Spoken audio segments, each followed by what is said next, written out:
Yebo, Ninjani ma? siyaphila njani? Siyaphila mamba. Mama uMzimela, Yebo khona la emalangeni. eMthwalume mina ngwakashozi. Yebo. Ngase ngiganela kaMzimela ke la emalangeni. Yebo, ngakani ngamphunyaka. 1971. Yebo. Izintombi endala impela. Hayi, mdala. Abantwana abangaki? Bawu-3 abakhona. Yebo. Sibizele wena mama la ekhaya, ukuthi asizobona wena. Umama ngabe yini nankingani? Nginenkinga yesisu. Isisu sami saqala kancane. Saya sasikhulu sangivimbela manje ngabe ngisakwazi ngisho ukukhamba.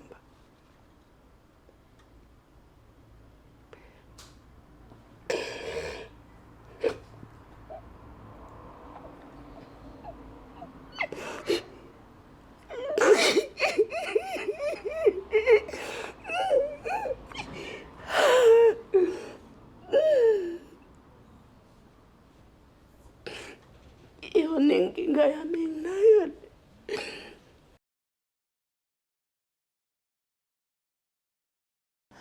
Angibengele mzwakithi South Africa. Kuphi kubulani khona ke ngibengele umduduzi ngomkhwanazi sivela kwenhlangano ithuleleni singapha emzinto.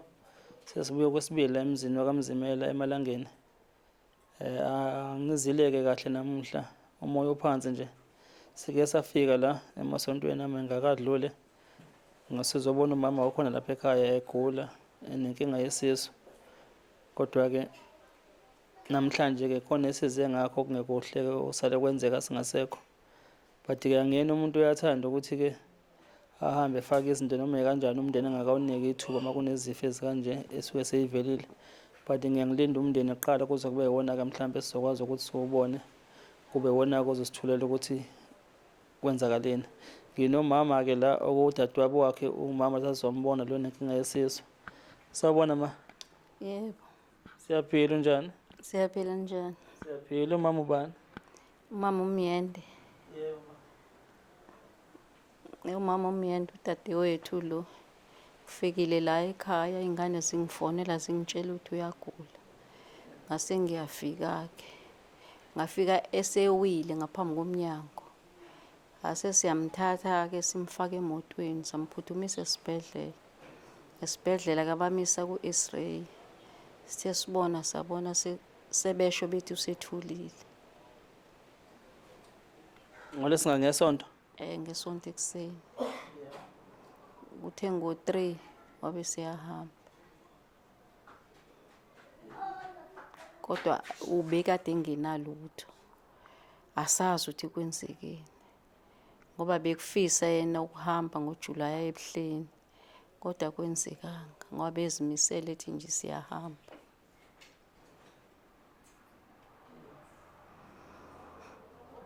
Kumqayeni kumqinisa lokugula lokho nje bese sigcinise kumthatha lokho nje siphudukane lokho.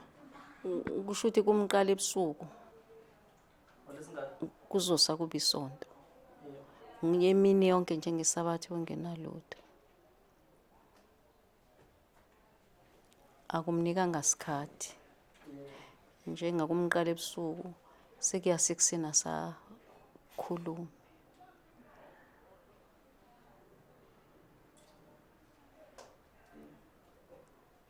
Ngoba mawumbuza ukuthi indawoni ebuhlungu ngoba uyabubula akhomba umlenze.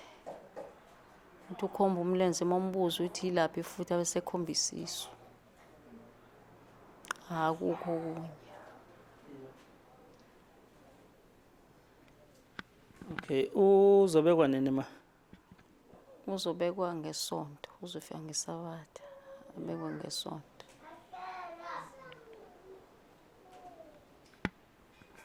Kwaze kwabuhlungu ukuzwa lokho ngoba nathi sifikile la kuphela ke akwenzeki ngesikhathi sokufisa ngaso kodwa kumuntu ugcine kwazi lokuthola umnyango lo wezempilo base beyasho ukuthi noba sukuma bazothumela ithimba lizofika la ekhaya lizombona umama bese ke limsa ngasesibhedlela ke kubonakala ukuthi kwenzakalani. Ngithemba ukuthi ke bagcine befike la ekhaya. Bafike ngoba bafike kwaze kwayikabili. bafika ngayizolo baphinde bafika ngakusasa. Nako futhi bebevele nabo sixhumana nabo sesibhedlela laba sebezempilo. Ibona babefonela amanesi ngoba baze bathatha ifoni bafonela unesi esibhedlela ukuthi abazama ukuthi basheshe beze kuyena. Kodwa kungabe kusalunga-ke. Kodwa bevele babekhona kuyena ngoba sasihamba nabo saku-X-ray ngoba babethi asibabambise ngoba behluleka ukumbamba.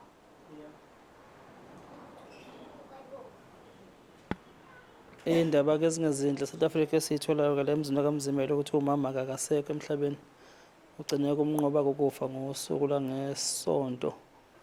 Lona lesiku lona njengoba namhlanje nje ngithi umhla ka-18 namhlanje. Mhla ka-19 March. Mhla ka-19 angithi? Yes, shuthi-ke ungabala-ke kusuka ngoLwesithathu ihlahluka Sunday. Kubuhlungu-ke sesizwe indaba ezikanje. Nathi-ke njengenhlangano ithweleni siyasiza-ke ekhaya sizobhonga emswaneni nabo. Sizwe-ke ney'nhlelo zokuthi-ke ubekwa kanjani umama. Njengoba ebeka nje umama kube ekhonze ebandleni lakhe, ebandleni lamaNazaretha. Nakhona-ke siyasacela ukuthi-ke ubaba mbone inkosi yamnalo uNaziwezulu. Okwakuhlelekile ukuthi babuzombona ebuya eGoli kwangenzeka ngokuthi kwakunethi izulu. But besinethemba ukuthi njengoba-ke inkosi esibuye emthatha isesebuhleni ubezokwazi kumama ukuthi akwazi ukuthi mhlawumbe asondele. Ofisha akusenzakalanga-ke ubaba usho ukuthi nje udlula ngomsombuluko la ku-freeway umama uhambe ngayizolo. Asazi-ke ngeke-ke sithini yabo mhlawumbe konke kuyintando kaNkulunkulu.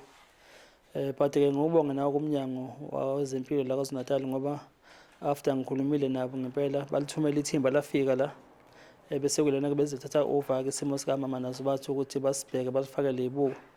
Lokhu nakhona futhi okungabanga kusenzeka ngoba-ke bekuhlelela ukuthi ngicabanga lesonto nje mhlawumbe bengabusa esibhedlela mhlawumbe ko-Chief Albert ngoba kwaqala kwathiwa ithimba lokuqala lizofika lizombona leli lalifikile ukuthi akasonze esibhedlela esila abone ukuze-ke likwazi ukuthi lenza umbiko ozokwazi ukudlula esibhedlela esingaphezulu.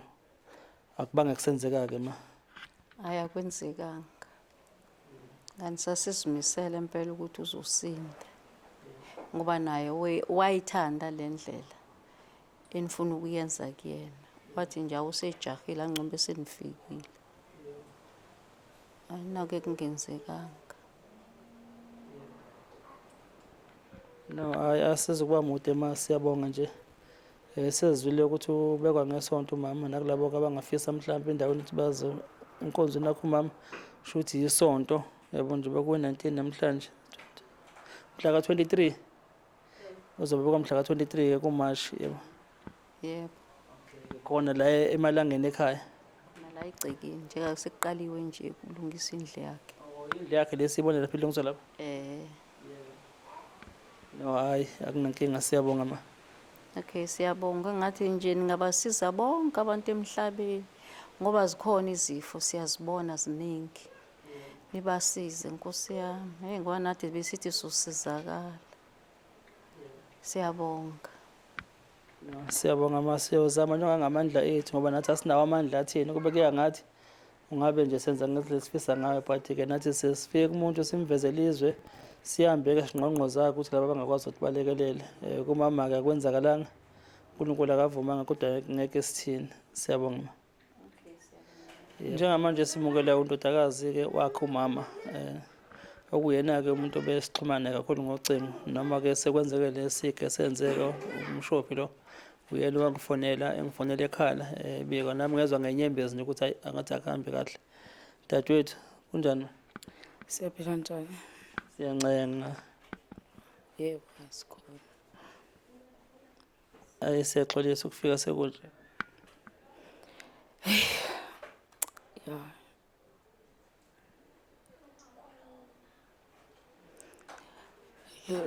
Njengoba sasicelile usizo. Siyabona nabantu abaningi bayafona nabanye basithumela ama-message. Shuthi uma wagula sahlala naye ngesabatha langesonto elidlule lesonto leli sahlala naye emini yonke sixoxa naye. Uma enza izinto angajwayele ukuzenza asukume adondolozele into angajwayele ukuyenza emini. Okusho ukuthi mazithi past 6 vele athi uyagodola. Simhleke sithi hayi bukho umuntu ongavele asuke esithubeni avele athi uyagodola nje ngoba vele wanqanqa. Hayi sibone ku-serious, hayi siphuthume namasokisi noblanketi simbathise. Athi awufuna ukuyolala, simhambisa ayolala. Sibuze ma uzuliphuza itiye njengoba ugodola nje. Athi hayi itiye u-right. Simbeka amanzi afudumele aphuze wona. Ebusuku uyabubula. Siyambuza ma kubuhlungu uphuza kubuhlungu ndawo kodwa siyamuzwa uyabubula. Sivuye ngesonto sibone ukuthi akuserious ngoba ngesonto wayeseshwashwatha engasakwazi ukukhuluma. Noma ekhuluma into umuzwa ukuthi ayizwakali kodwa uyayisho lento ayishoyo. Sifonela u-auntie ke lo kade ehleli la. Sifonele yena afike nemoto simise esibhedlela. Masifika esibhedlela kwaku-11 emini. Sifike esibhedlela ngoba wayesefonile usister waseclinic ukuthi ucela bam-attende kuqala yena. Mukuthi abekho abantu abalimele kakhulu. Bam-attende-ke akhale ngey'nhlungu. Sithe sisuka lekhaya ekade wile phambi komnyango kwanzima nanokumphakamisa.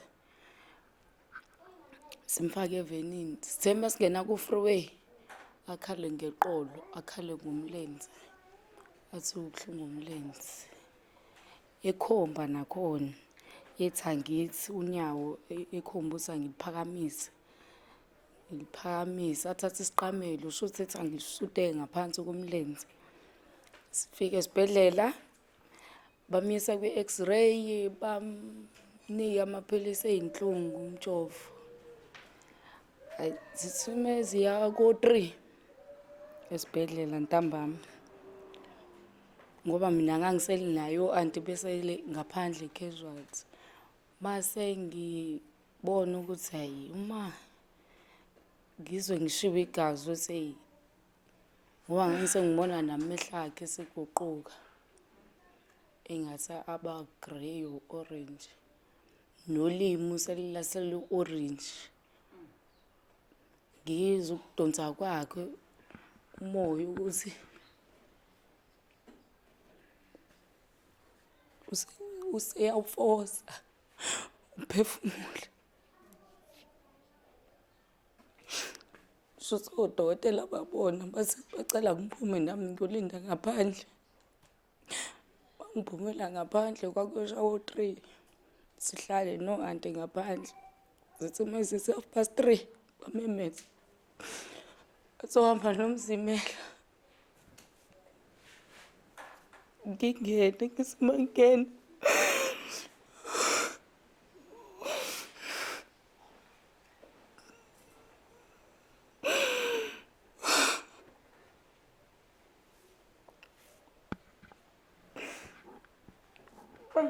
Bangibizele e-office. Basangihlala e-office. Simangihlala ngiphenduka ngibona umbhedo wamade lelo kona ngasekho khona.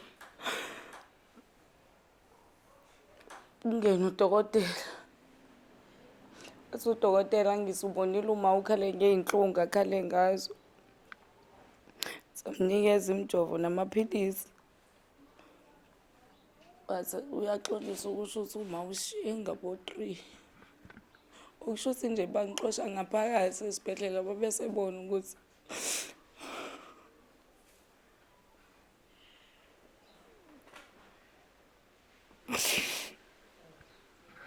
Ncasa sisi, yabo, ncasa. Usizi ka-South Africa lobuhlungu ke niyabuzwa naniyazibonela. Sizamile-ke nathoka ngamandla ethu ke naye umama ukulwile okuhle. Kwaze kwafika ke esiphethweni la khona uNkulunkulu esethatha ukuthi ke insuku zakhe zokuphila ke futhi ke bese ukuthi ke la ayigale khona uNkulunkulu seyifikile esiphethweni sazo. Esicelela indlela yakhe ukuthi uNkulunkulu wakhe naye amkhanyisele endleleni. Naye noma ehambe ke phela egula mhlawumbe ukuthi ke uNkulunkulu amkhumbule. yonke indlela yakhe azoyihamba ibe right, ney'ngane zakhe-ke ayibheke ngendlela. But-ke asinawo amazwi athina amaningi esingawasho. Kulabo-ke abafisayo nababethintekile mhlawumbe ngodaba lwakhe umama la ekhaya, mhlawumbe nabangafisa mhlawumbe ukunikela nokulekelela esimeni mhlawumbe somngcwabo, kulokho kusuke kudingakala mhlawumbe angazi sisi. Uma kukhona abafisa ukunikela mhlawumbe nokuletha mhlawumbe abangakuletha ukudla whatever kudingakala emngcwabeni mhlawumbe ikuphi mhlawumbe inamba abangangithola yona. Bangangithola enambeni yami 078 50 79 753.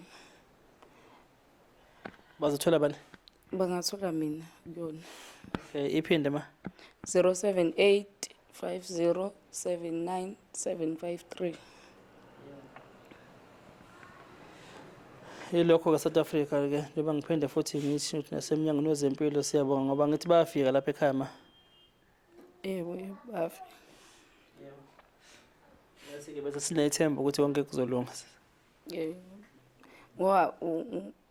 Wangifonela wena wathi bazofika ithimba lase-JJ Crooks, kwafika elasemzinto ekliniki.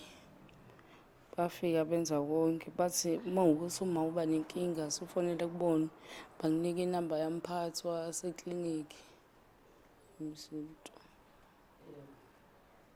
Bathi angifonele-ke uma ukuthi uma unenkinga. Ngesonto-ke ngamfonela kumphathi wasekliniki, wathi ucela ukuthi sizame i-ambulance noma imoto simise esibhedlela ngoba ekliniki ngiyabamsize ngalutho.